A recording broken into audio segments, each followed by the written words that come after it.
नमस्कार साथियों, आगे बढ़ते हैं। और जैसा कि हम परीक्षा दिन सॉल्यूशन 2023 देख रहे थे, जिसमें for the class 8th maths हम देख रहे थे, तो चैप्टर नंबर 3 तक हम सॉल्यूशन देख चुके थे। और आज हम बात करते हैं चैप्टर नंबर 5 की, क्योंकि चैप्टर नंबर 4 जो है वो रिड्यूस हो चुका है, प्रैक्टिकल जियोमेट्री। तो चैप्टर नंबर 5 पे आपके डाटा हैंडलिंग।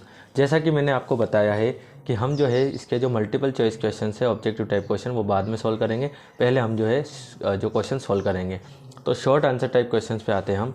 आज का हमारा फर्स्ट क्वेश्चन है, in the given bar graph number of students of class 8 are represented during different academic year, answer the following question using bar graph. आपको जो है बार ग्राफ गिवन है यहाँ पे, स्टेप यहाँ पे आपको एकेडमिक ईयर गिवन है और यहाँ पे नंबर ऑफ स्टूडेंट है। ठीक है, तो अब हमको जो है कुछ क्वेश्चन पूछे गए हैं। जैसे कि मैं पहले क्वेश्चन की बात करता हूँ, what is the information given by the bar graph.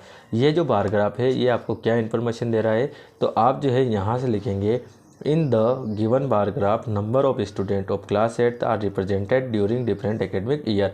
देखो ये इसका फर्स्ट का आंसर हो जाएगा, तो यहाँ से आपको फर्स्ट का आंसर नोट कर लेना। ठीक है गाइस, ठीक है। ये बार ग्राफ हमें क्या जानकारी दे रहा है, तो ये हमें यही जानकारी दे रहा है। ठीक है, सेकंड क्वेश्चन आपसे क्या पूछा है यहाँ पे, in which year the increase in the number of students in maximum.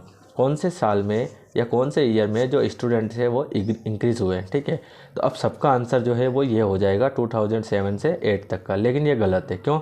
उन्होंने बोला है कौन से साल ईयर से बच्चों का, मतलब जो स्टूडेंट है उनका बढ़ना स्टार्ट हुआ है। ठीक है, मैक्सिमम कब से वो बढ़े हैं, तो देखो यहाँ पे सबसे कम है, उसके बाद बढ़ना प्रारंभ हो गए थे, मतलब स्टार्ट हो गए थे। तो 2004 टू 2005, तो इसका आंसर क्या आ जाएगा, 2004 टू 2005। ठीक है, आपको ऐसे लिखना है आंसर, है ना, यानी कि ऐसा नहीं कि आप ये लिख दें। थर्ड क्वेश्चन आता है, in which years in the number of student maximum. अब हमसे पूछा है कौन सा ऐसा ईयर है जिसमें सबसे ज़्यादा स्टूडेंट्स है, तो सबसे ज़्यादा ये दिख रहे हैं आपको, है ना, क्योंकि नंबर ऑफ स्टूडेंट्स के सामने ये दिया हुआ है। तो ये हो जाएगा 2007 2008, तो यहाँ लिख देंगे। स्टेट वेदर ट्रू और false, the number of student during 2005 to 6 is the twice that of 2003-4। कहने का मतलब 2005-6 में 2003-4 से डबल स्टूडेंट्स है। तो देख लेते हैं, इसमें आ रहे हैं 100 स्टूडेंट्स और इसमें आ रहे हैं 250। तो 250 तो 100 का डबल से भी ज़्यादा है, मतलब कि ये हो जाएगा फॉल्स। तो यहाँ पे लिख देंगे फॉल्स। क्या लिख देंगे, फॉल्स। ठीक है गाइस, तो ये है आपके फर्स्ट क्वेश्चन, आप यहाँ से कर सकते हैं। उसके बाद हम बात करते हैं सेकंड क्वेश्चन की, draw an appropriate graph to represent the given information. यहाँ पे मंथ गिवन है हमें, जुलाई अगस्त वगैरह, और नंबर ऑफ वॉचेस सोल्ड, मतलब कितनी जो वॉचेस है वो मंथ में सोल्ड की गई है। ठीक है, यहाँ पे अगली जो हमारी टेबल है सितंबर, अक्टूबर, नवंबर, दिसंबर के लिए। अब हमें यहाँ पे क्या करना है, एक जो है बार ग्राफ बनाना है। तो कैसे बनाएंगे समझ लीजिए। देखो कोई सा भी ग्राफ बनाएंगे, सबसे पहले एक्स एक्सिस और वाई एक्सिस आपके पास होना चाहिए, तो ये हमने ले लिए। ठीक है, यहाँ पे 0 हो जाएगा, और फर्स्ट वाला जो कॉलम आता है वो हमेशा नीचे की साइड में आता है, चाहे फिर वो कोई सा भी क्वेश्चन हो और कोई सी भी क्लास हो। आप 9th पढ़ेंगे, 10th पढ़ेंगे, 8th पढ़ेंगे, 7th पढ़ेंगे, 12th 11th कुछ भी पढ़ो, फर्स्ट कॉलम, कौन से कॉलम की बात मैं कर रहा हूँ, ये जो आपको ग्राफ के लिए दिया जाता है, जो फर्स्ट कॉलम ये वाला होता है ना, ये हमेशा आपको एक्स एक्सिस पे लेना है। किस पे लेना है, एक्स एक्सिस पे लेना है, यहाँ पे। ठीक, तो हम ले लेते हैं, ये मंथ है तो मंथ हमने यहाँ पे ले लिए, और ये है नंबर ऑफ वॉचेस सोल्ड, ये हमने यहाँ पे ले लिए। अब हमें क्या करना है, रिप्रेजेंट करना है। तो सिंपल सी बात है, बार ग्राफ बनाना है तो हम टोटल काउंट कर लेंगे कितने ये बन रहे हैं। देखो 1 2 टोटल मंथ कितने बन रहे हैं, 2 3 4 5 और 6।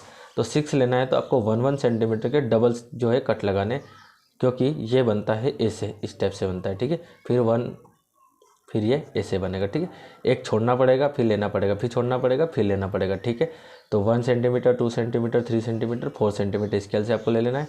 यहाँ पे 1 सेंटीमीटर, 2 सेंटीमीटर, 3 सेंटीमीटर। अब यहाँ पे जो डाटा हमको गिवन है ये है 15 2025, है ना, 15। तो इसके लिए हम क्या करते हैं, तो 500 से हम इसको स्टार्ट कर देंगे, है ना। 1 सेंटीमीटर पे 500 वॉचेस ले लेंगे, जो कि हम स्केल बताएंगे आगे। ठीक है, तो अब इसको अगर सिस्टमेटिक तरीके से करेंगे तो कैसे करेंगे, देखो सिस्टमेटिक तरीके से आपको ऐसे करना है। ठीक है, ये 1 सेंटीमीटर, 2 सेंटीमीटर, 3 सेंटीमीटर, 4 सेंटीमीटर, 5 ऐसे लेना है, और ये 500, 1000, 15, 2000, ठीक है, इस टाइप से आपको ले लेना है। अब जुलाई मंथ में कितनी वॉचेस जो है सोल्ड की गई थी, 1000। तो हमको जुलाई वाला जो बॉक्स है वो कहाँ तक लेना है, 1000 के सामने लेना है, और एक बॉक्स बना देना है, फिर एक छोड़ना है आपको।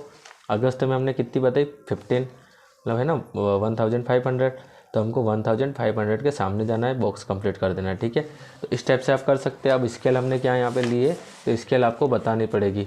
तो स्केल आपने क्या लिए, तो स्केल आपने लिए यहाँ पे on Y axis 1 centimetre is equal to 500 watches sold. ठीक है, कितनी 500 वॉचेस सोल्ड, मतलब कि यहाँ पे आप बता रहे हैं कि 1 सेंटीमीटर पे 500 वॉचेस सोल्ड की गई है। ठीक है, तो इस टाइप से आपको नोट कर लेना, आप नोट कर लीजिए इसको, और अगर फिर भी कहीं समझ में नहीं आए तो आप मुझे कमेंट करिए, मैं आपको जो है वापस से इसको समझा दूंगा। ठीक है गाइस, अगला क्वेश्चन आता है हमारा थर्ड। तो थर्ड क्वेश्चन हमसे क्या पूछा गया है, देख लीजिएगा आप आराम से यहाँ पे। क्वेश्चन नंबर थर्ड है, in the following bar graph marks obtained by a students in different subject in 2 academic years are given, answer the following questions. ये ग्राफ आपको देखना है और आंसर आपको देने हैं। What is the information given by the double bar graph. Simple सी बात है, जो पहले वाले को सेकंड और फर्स्ट वाले क्वेश्चन में क्या हुई, in the following bar graph marks obtained by student different subject in 2 academic years are given. ठीक है, इस स्टेप से आपको ये पहले का आंसर लिख लेना है। ठीक, second, in which subject has the performance improved the most. कौन से सब्जेक्ट में जो है परफॉर्मेंस इम्प्रूव्ड हुई है। ठीक है, तो इम्प्रूव्ड मतलब पहले ये थी अब ये हो गई है, पहले ये थी अब ये हो गई है, पहले ये थी अब ये हो गई है, पहले ये थी अब ये हो गई है, पहले ये थी अब ये हो गई है। ठीक है, तो अब जो हो गई है वो इम्प्रूव्ड हुई है, तो कौन सी हुई है, देखो पहले ये 30 बता रहा है ना, मार्क्स कितने मिले थे, 30 मिले थे, किसमें, मैथ्स के लिए पहले, किस कब 2005-6 में। अब 6-7 की बात करें तो अब मिले हैं 60, तो कौन सा सब्जेक्ट है, मैथ्स, जिसमें मतलब सबसे ज़्यादा उन्होंने इंक्रीज़ किया है। तो फर्स्ट सेकंड का आंसर क्या लिख देंगे हम, यहाँ लिख देंगे मैथ्स, क्या लिख देंगे, मैथ्स। अगले बात हम करें थर्ड की, in which subject has the performance deteriorate, है ना। कहने का मतलब कौन सा सब्जेक्ट ऐसा है जिसमें आपको जो है ये बताना है कि sorry, in which subject has performance improve the most, sorry मैं भूल गया हूँ। कहने का मतलब ये जो आपसे वर्ड पूछा जा रहा है, ये थर्ड क्वेश्चन है, थोड़ा सा कन्फ्यूजन आ गया था। In which subject has the performance deteriorated, क्या पूछा है, कौन से सब्जेक्ट में है जो आपके अभी इम्प्रूव ना होकर वो क्या हो गया है, लो हो गया है, डिक्रीज हुआ है। तो देख लेते हैं हम, पहले ये बड़ा था, छोटा, सॉरी ये छोटा है बड़ा है इसको देखना नहीं है, ये छोटा है और ये बड़ा है, और ये बड़ा है और ये छोटा है, ये अभी की बात कर रहा है, मतलब ये कम हो गया है ना, छोटा हो गया है। कौन सा सब्जेक्ट आ जाएगा, इंग्लिश। तो नेक्स्ट जो आपके थर्ड है, थर्ड का आंसर हो जाएगा इंग्लिश, ये इंग्लिश जो लिखा हुआ है थर्ड का आंसर। ठीक है गाइस, फोर्थ क्वेश्चन है, in which subject is the performance at par. कहने का मतलब कौन सा सब्जेक्ट ऐसे हैं जिनमें मतलब इक्वल मार्क्स आए हुए हैं। तो सिंपल सी बात है, कौन सा है, हिंदी। हिंदी में दोनों इक्वल है, तो आपके अगले का आंसर हो जाएगा हिंदी, जो कि यहाँ लिखा गया है। ठीक है, तो उम्मीद है आपको ये समझ में आ रहा होगा। Question number 4, answer the following question based on the pie chart given, which type of programme are viewed in the most. देखो ये आपको पाई चार्ट गिवन है। ठीक, इंटरटेनमेंट के लिए 50% बताया हुआ है, स्पोर्ट्स के लिए 25%, न्यूज़ के लिए 15%, फिर इन्फॉर्मेटिव के लिए 10% आपको पाई चार्ट जानकारी दे रहा है। अब हमसे पूछा which type of programme are viewed the most, मतलब सबसे ज़्यादा कौन से प्रोग्राम जो है वो देखे जाते हैं। तो सिंपल सी बात है, ये सबसे ज़्यादा है, तो फर्स्ट का आंसर क्या हो जाएगा, तो फर्स्ट का हो जाएगा इंटरटेनमेंट। ठीक है गाइस, यहाँ से आप लिख लीजिएगा, खाली इतना ही लिखना है आपको। Second, which 2 types of programmes have number of viewers equal the those watching sports channel. कहने का मतलब कौन से ऐसे 2 प्रोग्राम्स आते हैं जो एक प्रोग्राम के इक्वल होंगे। देखो इन्फॉर्मेटिव और 15% का न्यूज़ का, दोनों को 10 + 15, 10 + 15 करेंगे 25, और ये 25 स्पोर्ट्स के इक्वल जा रहा है, तो इसका आंसर हो जाएगा इन्फॉर्मेटिव एंड न्यूज़। तो ये हो जाएगा इसका आंसर। तो यहाँ से अगर आपको आंसर सिस्टमेटिक तरीके से लिखना है तो वैसे आप इसको देख के लिख सकते हैं, कोई खास दिक्कत नहीं है इसमें। ठीक है, ये आप लिख सकते हैं। इसके बाद हम बात करते हैं क्वेश्चन नंबर 5 की। क्वेश्चन नंबर 5 है, in the given pie chart different method of irrigation are shows, answer the following questions based on the pie chart. What percentage of land is irrigated by canals. ठीक है, हमको ये pie chart बता रहा है, जो irrigated का मतलब होता है सिंचाई करना, तो कैनल्स के द्वारा कितने परसेंटेज लैंड को सिंचाई की जाती है या इरीगेटेड किया जाता है। तो इस चार्ट में देख लेना है, कैनल का कितना है 46%। ठीक है गाइस, तो ये हो जाएगा 46। अगला हम देखते हैं 17% of land is irrigated by which method. 17% कैसे जो है इरीगेटेड की जाती है, तो टैंक्स के द्वारा, है ना, तो बाय टैंक्स, तो क्या लिख देंगे, tanks. What percent of land is irrigated by tubewell, tubewell का कितना परसेंट बता रहा है, 25%। ठीक है गाइस, तो यहाँ पे डायरेक्ट आप आंसर लिखेंगे तो चल जाएगा, आपको इतना जो डिटेल में बताया इतना लिखने की ज़रूरत नहीं है, आप डायरेक्ट आंसर लिखिए। ठीक है, अगला क्वेश्चन हमारा 6 आता है, the number of students in a hostel speaking different languages in given below, display the data in a pie chart. अब हमें ऐसा पाई चार्ट बना के देना है। ठीक। तो हमें जो लैंग्वेजेस गिवन है और नंबर ऑफ़ स्टूडेंट गिवन है, हमें पाई चार्ट कैसे बनाना है समझ लीजिए। पाई चार्ट बनाने के लिए आपके पास जो है 3 कॉलम होने चाहिए। पहला आपको लैंग्वेजेस गिवन है, दूसरा नंबर ऑफ़ स्टूडेंट है और तीसरा आपका आएगा सेंट्रल एंगल। क्या आएगा? सेंट्रल एंगल, क्योंकि हमें सेंट्रल एंगल निकालना पड़ेगा। फिर हम इस टाइप से सर्कल बनाएंगे और फिर हम जो है इस टाइप से एंगल बना के रिप्रेजेंट करेंगे। अब ये एंगल कितने आने वाले हैं ये तो हम निकालेंगे जब भी पता चलेगा। तो सेंट्रल एंगल फाइंड करने का तरीका क्या है? लैंग्वेज गिवन है हिंदी और नंबर ऑफ स्टूडेंट है 40, टोटल स्टूडेंट कितने 72। तो देखो 40 आउट ऑफ 72 ना, मतलब 40 स्टूडेंट है, 72 में से जो हिंदी यूज़ करते हैं, मल्टीप्लाई बाय 360 डिग्री। अब 360 डिग्री क्यों करें? तो एक पॉइंट है आपके, पॉइंट के चारों तरफ के जो एंगल्स होते हैं उनका सम कितना होता है? 360 डिग्री। कितना होता है? 360 डिग्री। और हम पाई चार्ट बना रहे हैं मतलब कि सर्कुलर में जाएंगे, इसलिए हमको क्या लेना पड़ेगा? 360 डिग्री। ठीक है, तो इसको सॉल्व कैसे करेंगे समझ लीजिए। तो इस टाइप से आपको जो है एक टेबल बना लेनी है लैंग्वेज के लिए, नंबर ऑफ़ स्टूडेंट्स के लिए और सेंट्रल एंगल के लिए। तो सबसे पहले मैंने बताया आपको 40 आउट ऑफ टोटल कितना है आपका, तो टोटल जो स्टूडेंट्स है वो 72 है। तो 40 out of 72 multiply by 360 degree. ठीक है गाइस, हम कट कर लेते हैं यहाँ पे 2 3 जा 6, 1 बचेगा, 2 6 जा 12। ठीक है, और 2 2 जा 4 और 0, 36 1 जा 36 हो जाएगा और 0। ठीक है गाइस, नेक्स्ट स्टेप में 20 इंटू 10 हो जाएगा, तो 20 का 10 से मल्टीप्लाई करेंगे तो 200। ठीक है गाइस, इसी टाइप से हम करते हैं 12 out of 72 multiply by 360 degree. ठीक है, 2 6 जा 12, 2 3 जा 6, 1 2 6 जा, फिर 36 1 जा 36 और 36 1 जा 36 इजिकल टू 6 इंटू 10 डिग्री, तो 6 10 जा 60 डिग्री। ठीक है गाइस, सेकेंड एंगल देखो कट करना तो आपको आता है। 9 student out of 72 multiply by 360 degree. Cut कर लेंगे हम यहाँ पे, 3 3 जा 9, 3 2 जा 6 और 3 4 जा 12। ठीक है, और कर लेंगे हम 3 1 जा 3, 3 8 जा 24। 8 की टेबल से ये कट हो जाएगा आपको, तो यहाँ पे करना है 8 1 जा 8, 8 4 जा 32, फिर कितना बचेगा? 8 4 जा 32 और 8 5 जा 40 है ना, तो यहाँ पे हो जाएगा 45 डिग्री, क्योंकि 1 का तो कोई दिक्कत नहीं है, यहाँ पे 1 लेना ही नहीं है। फिर है तमिल के लिए 7/72 मल्टीप्लाई बाय 360 डिग्री। तो यहाँ पे कट कर देंगे, तो 7 से तो कट होगा नहीं, तो 2 से कर दो। 2 3 जा 6, 2 6 जा 12, 2 1 जा 2, फिर 2 8 जा 16 और ये 0। ठीक है, और कट कर देंगे तो 18 की टेबल से 36 कट हो रहा है, तो मैं यहाँ पे 18 से कर रहा हूँ, आप 2 से भी कर सकते हैं। 18 1 जा 18 और 0, यहाँ पे 18 2 जा 36, फिर 2 1 जा 2, 2 5 जा 10। तो क्या बचा हमारे पास? 7 इंटू 5 मतलब टोटल 35 डिग्री। ठीक है गाइस, उसके बाद हम देखते हैं 4, तो 4 बंगाली के लिए कितने? 4/72 मल्टीप्लाई बाय 360 डिग्री। ठीक है, कट कर देंगे तो क्या हो जाएगा? ये 4 1 जा 4, 4 1 जा 4, कितने बचेंगे? 3 आएगा 32, 4 8 जा 32 और 18 1 जा 18, 18 2 जा जो है 36, तो 20 डिग्री कितना आ जाएगा? 20 डिग्री। तो अब आपके पास जो है सारे एंगल्स आ चुके हैं। जैसे आया है 200 डिग्री, फिर आया है 60 डिग्री, फिर 45 डिग्री, फिर 35 डिग्री और लास्ट एंड फाइनल 20 डिग्री।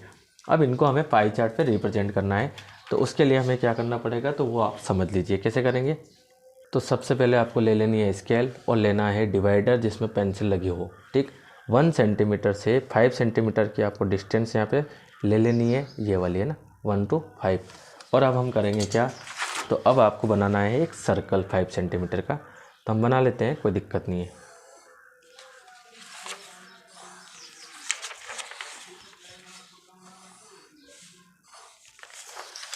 इस टाइप से आपको बना लेना है एक सर्कल। बना लिया। अब सर्कल का सेंटर पॉइंट कहाँ है, तो वो आपको पता होना चाहिए, जैसे कि यहाँ है। ठीक है, इसमें हम क्या करेंगे, कहीं पे भी एक लाइन ड्रॉ कर देंगे। आप यहाँ पे यहाँ पे यहाँ पे यहाँ पे कहीं पे भी कर सकते हो, एज योर विश। ठीक है, लाइन ड्रॉ करने के बाद अब हमारा फर्स्ट एंगल क्या आता है, तो फर्स्ट एंगल हमको गिवन है 200 डिग्री। कितना गिवन है? 200 डिग्री। अब 200 डिग्री तो पॉसिबल नहीं है, तो क्या करें, तो देखो इसके लिए दूसरा तरीका है कि आप जो है 200 के अलावा बना दीजिए, तो जो बचेगा वो 200, तो 60 डिग्री। तो सबसे पहले हम यहाँ क्या करेंगे, तो प्रोटेक्टर रखेंगे इस टाइप से ये, और बना देंगे 60 डिग्री। तो ये रहा 60 डिग्री। तो ये फर्स्ट तो हमारा मिल गया हमको कंप्लीट काम, तो ये हो गया हमारा 60 डिग्री। ठीक है गाइस, तो यहाँ लिख देंगे 60 डिग्री। ठीक है, उसके बाद हमको सेकंड क्या गिवन है, 60 के बाद हमारा आ रहा है 45। तो अब आपको जो ये पेज है आपका, इसको इस टाइप से प्रोटेक्टर इस टाइप से सेट करना है। ठीक है, इसी लाइन पे, अगली लाइन पे। जैसे जैसे लाइनें आती जाएगी आप प्रोटेक्टर को सेट कर दे देंगे। 45 डिग्री गिवन है तो ये 50 और 40 के बीच में 45, इसको भी आप मिला दीजिए यहाँ से, तो ये इसको भी आपने मिला दिया, ठीक है। और लिख दीजिए आप 45 डिग्री। उसके बाद अगला क्या आ रहा है आपके 45 के बाद 35 डिग्री, तो फिर इसको ऐसे घुमा देंगे और यहाँ रखेंगे प्रोटेक्टर और 35 बना देंगे, ठीक है। तो 35 कहाँ है इसमें देख लेते हैं हम, ये 40 और 30 के बीच में 35 मिलेगा हमको, तो इसको इससे मिला दो आप, तो ये हो जाएगा आपके 35 डिग्री। तो ये हो गया आपके 35 डिग्री, ठीक है गाइस। उसके बाद हमको क्या दिया हुआ है, तो हमारा लास्ट एंगल है 20 डिग्री। कितना है 20 डिग्री। तो हम इस पर रखेंगे आगे, इसको ऐसे घुमा के और बना लेंगे 20 डिग्री। तो यहाँ पे 10 और ये 20, ठीक है। इसको भी मिला दीजिए और आप लिख लीजिए, हो गया आपका काम कंप्लीट, ठीक है। ये तो ये हो जाएगा आपके 20 डिग्री और जो बचा हुआ एंगल है वो हो जाएगा आपके 200 डिग्री। कितना हो जाएगा 200 डिग्री। अगर हम बात करें इसके ऊपर प्रोटेक्टर रख के अगले वाले के ऊपर, इसी के ऊपर अगर ऐसे रखेंगे तो ये क्या हो जाएगा आपके, ये देखो, ये तो 180 की लाइन और ये बच रहा है 200 का हो जाएगा, ठीक है गाइस। अब कौन क्या है वो आपको बता देना है। इंग्लिश के लिए कितने डिग्री है आपके, तो 200, तो हम यहाँ पे लिख सकते हैं, अंदर लिख सकते हो आप, बाहर भी लिख सकते हो, कोई दिक्कत नहीं है, इंग्लिश, ठीक है। उसके बाद इंग्लिश के बाद हिंदी क्या है आपके, सॉरी हिंदी 200 है आपका, तो यहाँ पे आपको जो है ध्यान रखिएगा, पेंसिल से करिएगा, मिस्टेक हो गई है। हिंदी का 200 है आपका। इंग्लिश का 60 डिग्री है, तो यहाँ पे आपको इंग्लिश लिख लेना है, ठीक है। और मराठी का आपके 45 डिग्री है, तो यहाँ मराठी आ जाएगा आपका, ठीक है। उसके बाद तमिल का आपके 35 डिग्री है, तो यहाँ तमिल लिख लेंगे आप।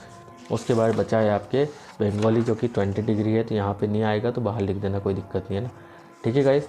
तो ये हो जाएगा आपके फाइनल आंसर। तो उम्मीद है आपको पूरा क्वेश्चन समझ में आया है, और अगर फिर भी कोई डाउट है तो आप मुझे कमेंट कर सकते हैं। फिलहाल तो आप इसका टेबल नोट कर लीजिए, ये, उसके बाद ये, उसके बाद ये, और फिर ये पाई चार्ट आपको बनाना है तो आप इसे बना सकते हैं। और अगर कोई प्रॉब्लम आती है तो आप मुझे कमेंट करिए, ठीक है गाइस। मिलते हैं अगले वीडियो में अगले सॉल्यूशन के साथ, तब तक के लिए थैंक यू।